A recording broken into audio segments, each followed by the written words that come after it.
Hello, I'm Lloyd Helm, and I'm going to read you a story.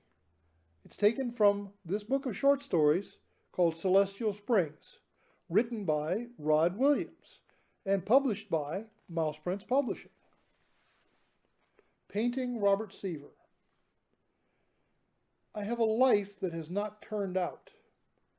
This is not the same as saying my plans and ambitions have not been realized. Some have, some haven't, but in either case, that's not what I mean.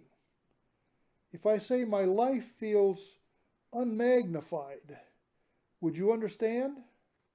Should I further explain that whatever fires I might once have possessed, passions, impulses, an alien restlessness within me, became tamped down over the years, and that my greatest failure has been to make myself materialize? Michael once promised he could unveil for me my own true self, reveal the whereabouts of the fabled bluebird of happiness, and uncovered for me the key to the universe. But if I did, he said, with his thin, mocking smile, then I'd have to kill you. Robert called, entranced by the lay of the land, I grew up to become ever the realtor. I was very good at my work. My commissions earned me a hulking sea blue house in an upscale neighborhood, an oceanic green lawn, and a sandy Jaguar that shimmered like the sleeping dolphin on the shoals of my driveway. My property was tastefully bordered by reefs of poplars, privets, roses, boxwoods. The street where I lived rippled with tide pools of gossip and the playful yawps of children. The leafy cyclones from titanic honey locusts sprayed through the neighborhood like sea foam. I had this wife I'm not sure I ever loved. Her name was Ruby. It was Michael who first told me the joke about the divorce genie. Guy goes up to his attic, finds an old lamp, wipes the dust off it with his sleeve, and poof, a genie appears. 3 wishes and 1 catch. Whatever you wish for is also granted to your ex-wife, only doubled. Do the math. You wish for $1 million, the old lady gets 2 million. You want 2 tons of diamonds, she receives 4. The genie laughed fiendishly. Well, the guy is in torment. He can't bear the idea of his ex profiting from his own good fortune. He thinks and he thinks and he thinks, and he finally brightens and says, "All right, genie, here's my first wish. I wish you would beat me half to death." Ruby didn't care for that particular joke. Truth was, she never cared much for Michael at all. She distrusted him right from the start, with good reason as things turned out. She also didn't care for the silly piece of doggerel I'd written and forgotten about, and accidentally left for her to find after we'd agreed to separate for a while. I was not happy. I didn't know why. "Oh, Ruby, honey, please don't cry." "Is it me?" she demanded. "Do I not satisfy?" "No, no," I assured her. "I still want to try." But then I'd met Michael, the artist guy, who shrugged and suggested, "Bob, you might be bi." It rang true. I knew with a shock and a sigh. My wife nodded sadly and waved me goodbye. Don't laugh. Michael really was an artist. With his paintbrush, he swept me off my 2 stupid feet. His work was colonized by this. Oh, I don't know how to say it properly. This coarse, sublimated holiness. I said don't laugh. And don't be a simpleton. Don't picture crucifixes or pylons built of milk and honey light on a canvas clumsily sectioned into 12 stations. Think forest as emblematic of deep green religion. Think deer carcass in a state of numinous decomposition. Think maple leaf pivoting from green to red-brown to silver, outbound from the center. Michael's talent was to discover the sacred in the ordinary. Don't laugh, I said. His work was beautiful. Michael was beautiful. We fell together. Never mind how. Believe me, when I say it turned out my carefully constructed way of living inside out, we became a scandal. And after we were no longer a scandal, after we'd earned a measure of acceptance from friends and community, we went out to live quiet, almost nondescript existence. We never strive to be the most flamboyant or outspoken of couples. But that doesn't mean that we were oblivious to the world around us. For instance, Michael didn't hide either his outrage or his glee at the news of Stonewall, recognizing it as a huge historical turning point. I was first to grok the fear and darkness of the advent of gay cancer. We both wept bitter tears when that poor boy was lashed to the fence beneath the tin-colored Wyoming sky. See, we tried to fight ignorance with our very normalcy. I admit it was far easier for me than for Michael. I trafficked in the common, neutral language of real estate, fixer-uppers, adjustable rates, buyers and sellers, all that Kabbalistic escrow talk. Most of the time, I was just another one of the suits. I blended. Then again, as an artist, Michael was given greater latitude to be himself, which is to say, he could present unorthodox views and behaviors with glints of his trademark black humor and be regarded as just Michael being Michael. He was not an overly political person, but let's face it, all queerness is political. In mid-career, Michael snagged a lucrative contract that brought him minor fame as an interior designer for a mega chain of Mexican restaurants. Now, all across the Southwest, you can devour spicy fajitas while sitting in a red vinyl booth surrounded by his dizzying and somewhat lurid panoramas. Sweet-faced senoritas all in peasant dress, ersatz quaint adobe villages, swarthy matadors with trim hips, faintly feminine in their features and stances, stampeding bulls, nostrils impressively flared. Every cliché in the book, he cheerfully admitted. Diego and Frida are spinning in their graves. Michael made no bones about doing it all for the money, and he vowed to keep his true art separate from his commercial ventures. That was his public assertion, but in truth, he was hypersensitive about the pulp art that permitted him the freedom to pursue his higher callings. One time, meaning to be helpful, I quoted a supercilious VJ who famously uttered, "If you don't sell out, then maybe you had nothing to sell in the first place." Michael bridled at that, wouldn't speak to me for a week afterwards. I must say, with no false modesty, that I was a charitable man.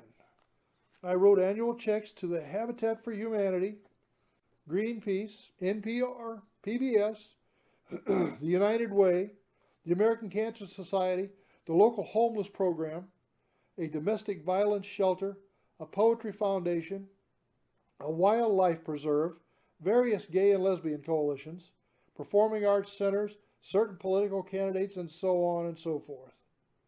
These donations were little pieces of myself cast off to do some good in an often rotten world. $50 here, $100 there. I didn't do it for recognition or bragging rights, but as a small way to validate my humanness, to make me feel somewhat unique and virtuous.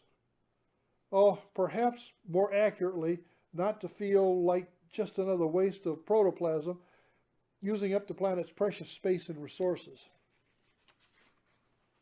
"Grow up," Michael scolded me. "Don't be so gay. You're too old and too successful to have these moronic self-esteem issues. I love you, but not when you play woe is me. Stop your damn moping." Beyond the portrait of the naked middle-aged man who cannot seem to hold himself together, who can never fully become, his edges flake into dancing pointillistic dust. His flesh has turned to steam. The individual molecules of his skin slough off into the shuddering glass-like air. The man is standing on a beach. His skin is translucent.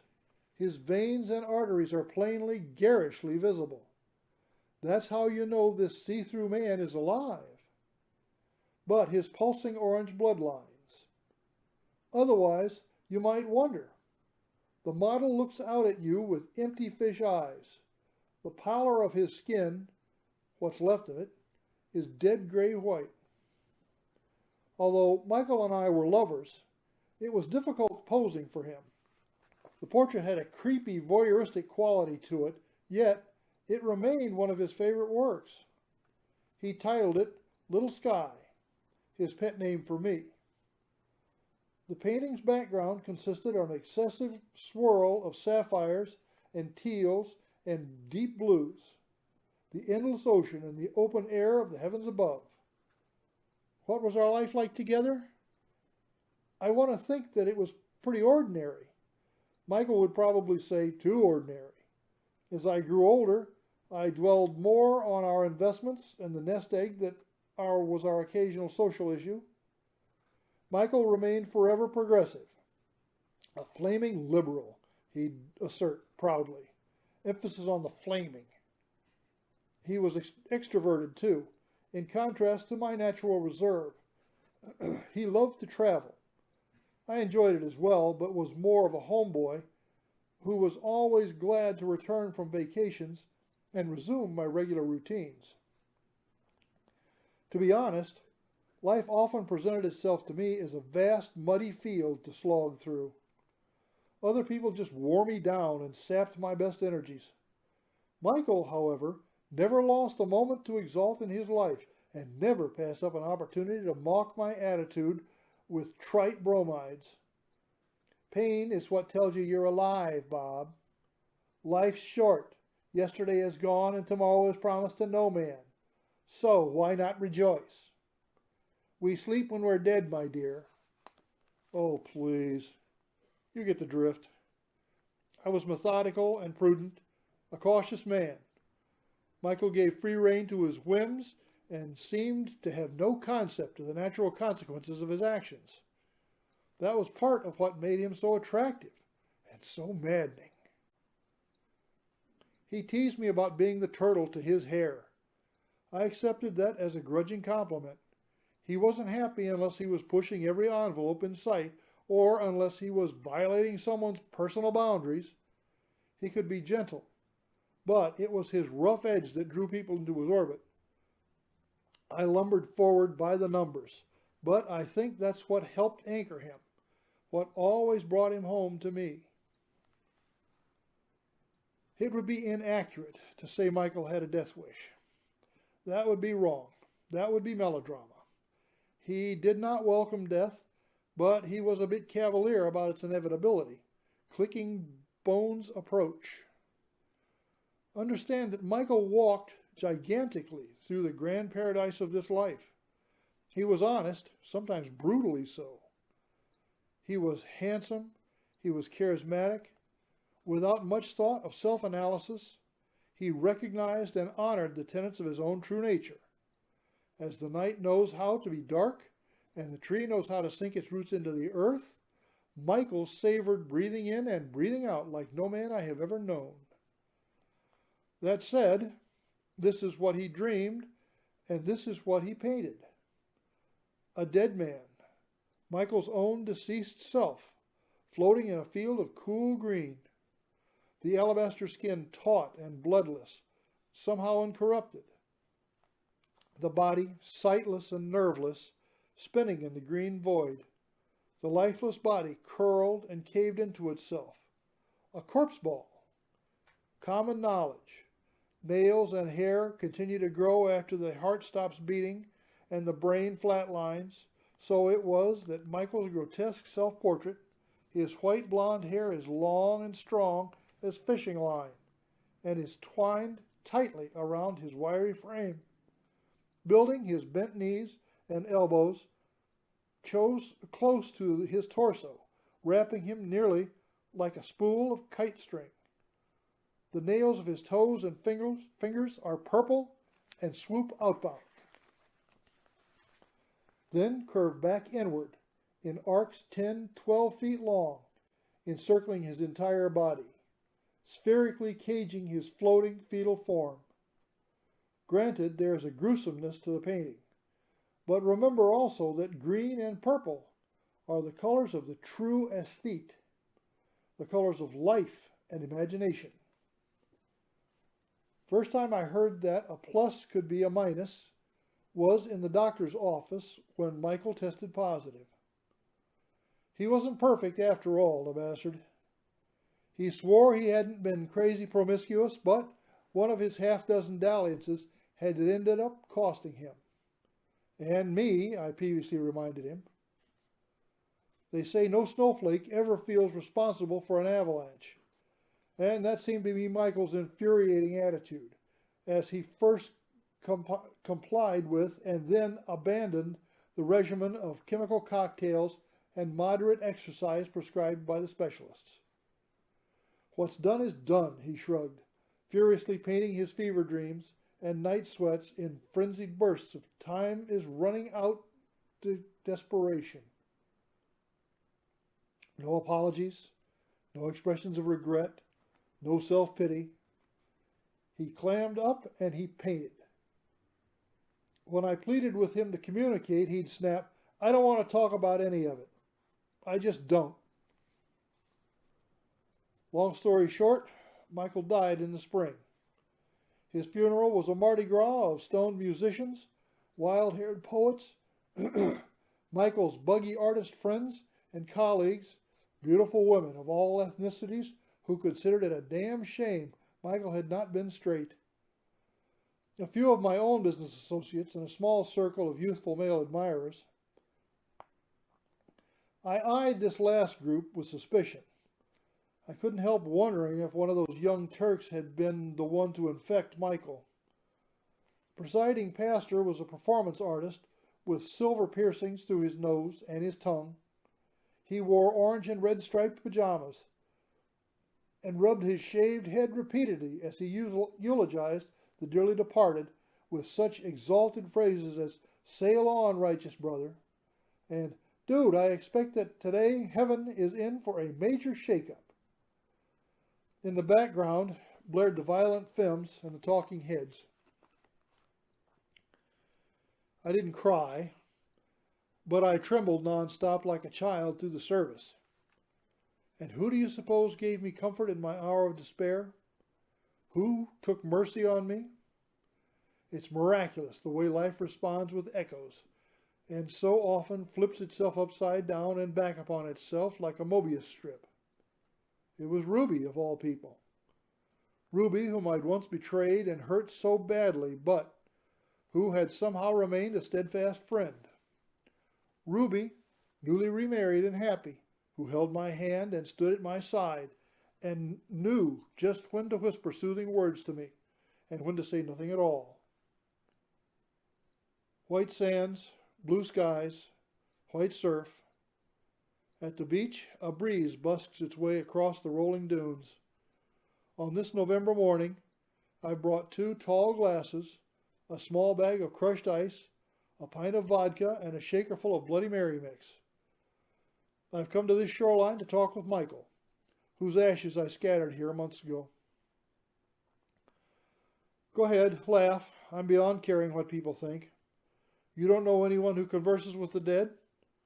The waves hum and foam and fizz like hymns from the spirit world. The washed-out turquoise sky is cloudless and achingly beautiful.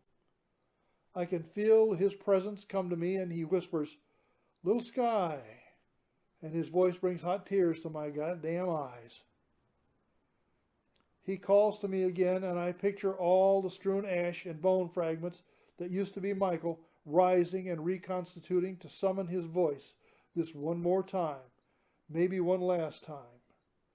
"Little sky," he says, "what are you waiting for? Fix me a Bloody Mary, will you? And listen, dry your eyes. Don't be so gay." If he were really here with me, flesh and blood, he'd probably have some obnoxious thing to say about beachfront property and the ground floor opportunity to try and turn this dazzling white stretch of sand into a profitable little seaside destination for tourists. I can hear him now. "Get those bulldozers started. Start pulling up the condos and nightclubs, then foo-foo shops and restaurants. I can hear him crooning. Location, Bob, location, location. I envisioned that in the afterlife, he's the biggest jerk imaginable. But I still miss him. I miss him and I feel cheated by his loss. It strikes me as terribly unfair that it has taken so many years and so much trial and error to give up this entire entity called Robert Seaver, a little substance and spark. Michael was so vital a part of what often felt like a creeping geological process. Eons of heat and pressure and friction working together to create his one puny semi-precious stone, me. He ought to be here, if only to witness the stranger that is me finally materializing into being. I can't imagine life without Dolly, Beethoven, Neruda, red wine, artichokes, rich Ethiopian coffee, class, chess, cat power, or 1,000 of the tiny pieces of this world that make life worth living. I can't fathom my future without Michael. I can't imagine going on, but I know I will. Tomorrow I will meet Ruby in the indie coffee shop we both like, just off the main boulevard in town. We'll talk about books and movies and her husband and my solitude, congressional scandals and the weather. We won't talk about Michael, at least not directly. The gladness and gratitude I feel for her ongoing friendship will be enough to pull me through the subsequent hours, and maybe even for the next day or two. Call me Robert Seaver. Ever the realist, I choose to live the rest of my life quietly, practically, with few of my late partner's mighty talents for flair and wildness and pageantry.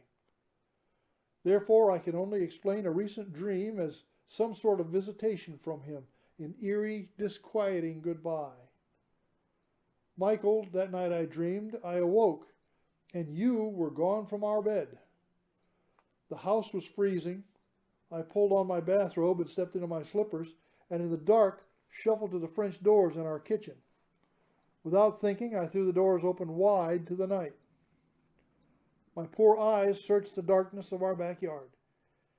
And when you stood in a circle of pale light, beetles, wasps, and mosquitoes buzzed all around your body, but did not seem to disturb you.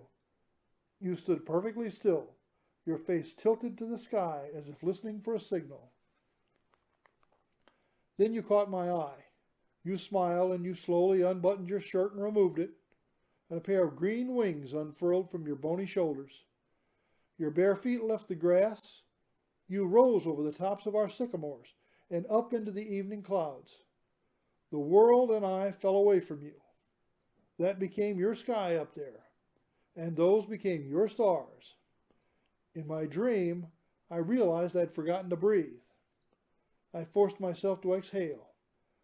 Then I stepped back indoors and closed the French doors. The house was still freezing.